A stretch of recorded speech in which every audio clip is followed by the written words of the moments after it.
उधर कोविड-19 से जुड़ी बड़ी खबर आपको बता दें। कोविड के बाद युवाओं में अचानक मौत पर स्टडी की गई तो आईसीएमआर और एम्स की रिपोर्ट में यह बड़ा खुलासा हुआ है। कोविड वैक्सीन का मौतों से सीधा संबंध नहीं है। रिपोर्ट के अनुसार यह निकलकर सामने आया तो जीवन शैली और मौजूदा स्वास्थ्य स्थिति प्रमुख कारणों के रूप में चिन्हित की गई है। तो कर्नाटक में हार्ट अटैक से हुई मौतों का पूरा मामला है और जिस तरीके से पहले कयास लगाए जा रहे थे कि कोविड वैक्सीन का इन मौतों से सीधा संबंध है, अब रिपोर्ट में यह खुलासा हुआ कि ऐसा नहीं है। तो आईसीएमआर और एम्स की जांच पड़ताल में यह खुलासा हुआ है। तो कोविड-19 से जुड़ी हुई ये बड़ी खबर आपको बता रहे हैं। तो कोविड के बाद युवाओं में अचानक जिस तरीके से मौतों का आंकड़ा बढ़ा है उस पर स्टडी की गई। आईसीएमआर और एम्स की रिपोर्ट में यह बड़ा खुलासा हुआ है कि कोविड वैक्सीन का मौतों से सीधा संबंध नहीं है। चर्चा के लिए डॉक्टर नरेश चावला हमारे साथ जुड़ गए। नरेश जी, बहुत स्वागत है आपका जनतंत्र टीवी में। चर्चा की शुरुआत, क्योंकि हम लगातार देख रहे हैं कि युवाओं में हार्ट अटैक के जो मामले हैं उनमें वृद्धि दर्ज की जा रही है और अब आईसीएमआर और एम्स की रिपोर्ट से यह खुलासा हुआ है कि जो अटकलें लगाई जा रही थी कि कोविड-19 की जो वैक्सीन लगी है उसके बाद से इन मौतों के आंकड़ों में वृद्धि हुई है, उसे यह रिपोर्ट खारिज करती हुई नजर आ रही है। क्या कहेंगे सर? देखिए, पिछले कुछ समय से जब से हमारे देश में एक पेंडेमिक पूरी दुनिया में आया था कोविड-19, उसके दौरान एक तो लोगों की वो दहशत खत्म नहीं होती कि कोविड आया क्यों।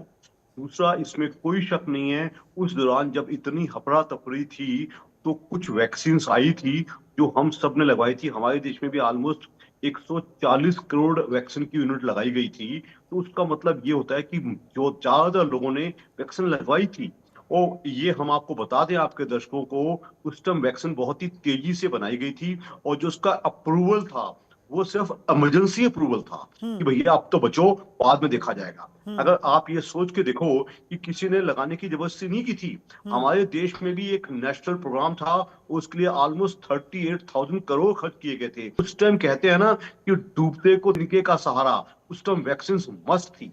उसके बाद बार बार पीरियोडिकली तरह तरह की फाइंडिंग्स आई हैं। बाकायदा दोष दिया गया है कि जो युवाओं को हार्ट अटैक्स हो रहे हैं, इवन हार्ट अटैक्स के अलावा कई न्यूरोलॉजिकल अटैक्स भी, पेट की हल्की बीमारियां भी, हर चीज के पीछे या तो कोविड-19 को दोष दिया जाता था या कोविड-19 की वैक्सीन को दिया जाता। तो इस चीज को मुझे बड़ी खुशी से मैं आपके दर्शकों को बताना पसंद करूंगा कि आईसीएमआर जो हमारे देश की एक प्रीमियम बॉडी है जो कि रिसर्च करती रहती है, और earning institute of medical sciences, इन दोनों ने भी, और इसके अलावा हमारी इंडियन मेडिकल एसोसिएशन के जो डॉक्टर्स हैं वो भी इस चीज को देखते हैं। ग्राउंड स्थिति ऐसा कुछ भी नहीं है। तो जो अटैक्स आ रहे हैं उसका कारण एसेंशियली लोगों का बैड लाइफस्टाइल है, स्ट्रेस है, फालतू की स्मोकिंग है, अल्कोहल है, वो एक गंदी जिंदगी। गंदी जिंदगी का मतलब ऐसी जिंदगी जिसमें आप अपनी फिटनेस पे ध्यान नहीं देते, गलत खाते हैं, बीमार पड़ते हैं और फिर दूसरी चीजों को दोष देते हैं। तो आपके चैनल के माध्यम से लोगों को ऐलान है, जो हमने रिसेंट डेथ सुनी है, कुछ कर्नाटका की डेथ सुनी है, वो पहले भी कुछ टाइम मीडिया में बार बार आया था कि वैक्सीन दोषी है। वैक्सीन दोषी नहीं है। वैक्सीन ने जो अपना काम करना था वो कर गई है। अब हम दोबारा से अपनी एक अच्छी स्वस्थ जिंदगी बसर करें, अपनी फिटनेस पे ध्यान देवें, अपने आप को मेंटली स्ट्रांग बनाएं और किसी किस्म की जो बैड लाइफस्टाइल है, अपना वजन का बढ़ जाना, कोलेस्ट्रोल का बढ़ जाना, हमारी स्मोकिंग, हमारी ड्रिंकिंग, हमारी रोजमर्रा की स्ट्रेस, हम इनको दूर करें, वो कहीं ज्यादा जरूरी है।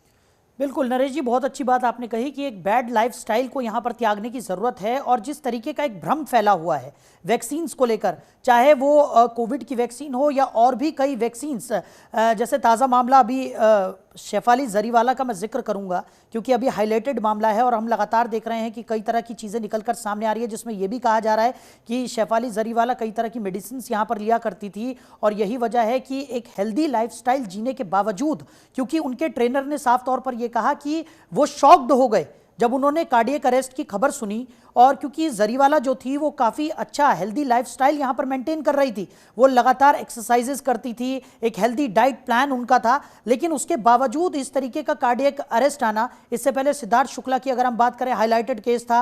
राजू श्रीवास्तव की बात करें, जिनका ट्रेडमिल पर जिन्हें हार्ट अटैक आया था। यानी कि एक हेल्दी लाइफस्टाइल जीने के बावजूद भी कई बार इस तरह की घटनाएं जो हैं वो निकलकर सामने आई हैं, और उसके बाद लोग वैक्सीन को दोष देने लगे हैं। देखिए, जहां तक ये शेफाली जरीवाला का था और सिद्धार्थ शुक्ला, ये दोनों तो कहते हैं ना कि कोई भी काम आप ओवरडू मत। ओवरडू का मतलब, शेफाली 42 इयर्स की थी, जी वो अपने आप को सुंदर बनाए रखने के लिए, क्योंकि ग्लैमर और मॉडलिंग वर्ल्ड में और एक्टिंग वर्ल्ड में अपने आप को नंबर 1 बनाना पड़ता है। जी उसके लिए आप एंटी एजिंग दवाइयां इस्तेमाल करें, उसके लिए आप अपना फिटनेस इतना ज्यादा करें कि उसकी जरूरत नहीं है। तो आम युवाओं को मेरा एक सीधा संदेश है, कोई भी चीज को ओवरडू मत करो। ओवरडू को मतलब इतना ज्यादा मत करो कि वो आपके स्वास्थ्य पे बोले। और जो दूसरे केसेस हैं उनके लिए हम इतना ही कहेंगे कि आपके चैनल के माध्यम से आम लोगों को, जिनकी भी कोई घर में कोई हार्ट वगैरह की पुरानी हिस्ट्री हो, उन लोगों को अपना कुछ एसेंशियल मेडिकल टेस्ट, जिसको कि हम एसेंशियली स्क्रीनिंग टेस्ट कहते हैं, जिसमें कुछ ब्लड टेस्ट भी आते हैं, लिपिड प्रोफाइल और कोलेस्ट्रोल और एक इकोकार्डियोग्राम, अगर आप ये पहले करवा लें तो आप ऐसे अकस्मात किस्म की मौतों से इंसान बच सकता है। और एक और संदेश है, अपने शरीर को ज्यादा अब्यूज मत करो। अब्यूज का मतलब, अपने शरीर को टेकन फॉर ग्रांटेड मत लो, अपने शरीर की इज्जत करो। वो क्या चाह रहा है, कितना चाह रहा है, स्ट्रेस ज्यादा मत करो। ये नहीं कि जैसे जो हमारी शेफाली का तो हमने खुलेआम देखा था, she had some problems in her marriage also, शायद स्ट्रेस थी, शी वाज चाइल्डलेस आल्सो। उसके बाद भी सबसे बेस्ट लगना, मुझे कितने रोल मिल रहे हैं, कितनी परफॉर्मेंस मिल रही है, कितनी मैं जिंदगी में आगे हूं। तो जिंदगी की दौड़ अच्छी है, लेकिन जिंदगी की दौड़ इतनी अच्छी भी नहीं है कि आप अपनी जान खो बैठे। ये चीजें, उसके लिए आप अपने फैमिली डॉक्टर के पास जाइए, वो आपकी काउंसलिंग करेगा, एसेंशियल टेस्ट करवाएगा। अपने कार्डियोलॉजिस्ट के पास जाइए, वो देखेगा। अगर हम ऐसा करें तो ऐसे सिद्धार्थ शुक्ला टाइप हम अकस्मात मौतों से बच सकते हैं। बिल्कुल। और नरेश जी, आपको याद होगा कि हम पहले भी इन तरह के टॉपिक्स पर चर्चा कर चुके हैं। कोविड के समय भी हमने लगातार एक तरीके की मुहिम यहाँ पर चलाई थी जनतंत्र टीवी के माध्यम से, ताकि लोगों को सही संदेश यहाँ पर मिल सके और जो पैनिक सिचुएशन थी उसको हैंडल यहाँ पर किया जा सके, लोग जागरूक हो सके बेसिकली। अभी भी हमारी यही कोशिश है कि जिस तरीके के वहम वर्ल्ड वाइड फैले हुए हैं उन पर रोक लगाई जा सके, और जितना ज़्यादा हो सकता है जनतंत्र टीवी ये कोशिश करता है कि लोगों को जागरूक किया जा सके और लोग समझ पाएं कि सिर्फ एक मिथ के सहारे आगे बढ़ना कहीं ना कहीं उनके लिए नुकसानदायक ही है। अगर हम बात करें, क्योंकि आजकल स्ट्रेसफुल लाइफ हो गई है, हम देखते हैं कि चाहे वो जॉब्स को लेकर हो, चाहे वो तमाम घर की परेशानियां हो, इन सब चीज़ों को लेकर लोग बहुत ज़्यादा स्ट्रेसफुल लाइफ जीने लगे हैं। साथ ही साथ खान पान, जो कि आपने हमेशा से जिक्र किया है कि खान पान हमारा बेहद ही अच्छा होना चाहिए, और आजकल लोगों का खान पान जो है वो फास्ट फूड की तरफ लोग ज़्यादा जाते हुए नज़र आते हैं। और बहुत कम उम्र में ही हमने देखा है कि लोग जो हैं वो फिज़िकली बहुत ज़्यादा स्ट्रेस ले लेते हैं, जिस तरीके से तमाम, चाहे वो जॉब की टेंशन हो या इधर उधर की भागा दौड़ी हो, उन तमाम चीज़ों को लेकर लोग जो हैं वो अब एक हेल्दी लाइफस्टाइल यहाँ पर नहीं जी रहे हैं, और उसी की वजह से हम इस तरीके की घटनाएं सुन रहे हैं। अभी हाल का ही एक पंजाब का केस मैं आपके साथ शेयर करना चाहूँगा कि एक क्रिकेट मैच के दौरान जो बैट्समैन था उसने एक सिक्स जड़ा, और उसके बाद एकदम से उसे कार्डियक अरेस्ट हुआ और फील्ड पर ही उसकी मौत हो गई।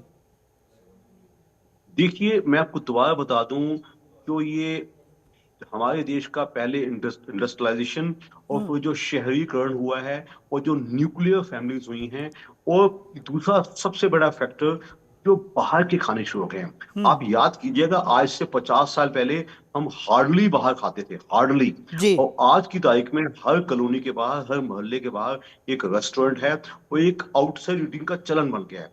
आउटसाइड ईटिंग का मतलब क्या है? वहाँ क्रीमी खाना भी मिलेगा, अनहाइजीनिक खाना भी मिलेगा, स्पाइसी खाना भी मिलेगा। लेकिन हम क्यों खाते हैं? नंबर 1, शायद बनाना भी पड़ता है, और दूसरा, वो खाना स्वादी ज्यादा होता है। तो अपना always go for home food, जिसको कि बैलेंस्ड फूड कहा जाए, बैलेंस्ड फूड, और एक संतुलित आहार खाइएगा, जिससे आपको मदद मिलेगी। वंस इन अ वाइल आज आप बाहर का खाएं तो कोई बात नहीं। हमने तो देखा है आज की तारीख में, बच्चे का बर्थडे है, कोई पास हो गया, कोई फेल हो गया, इसकी चीज ज्यादा है। ऊपर से मैं देख रहा हूँ हमारी टोबैको इंटेक का चलन बहुत बढ़ रहा है स्ट्रेस दूर करने के लिए।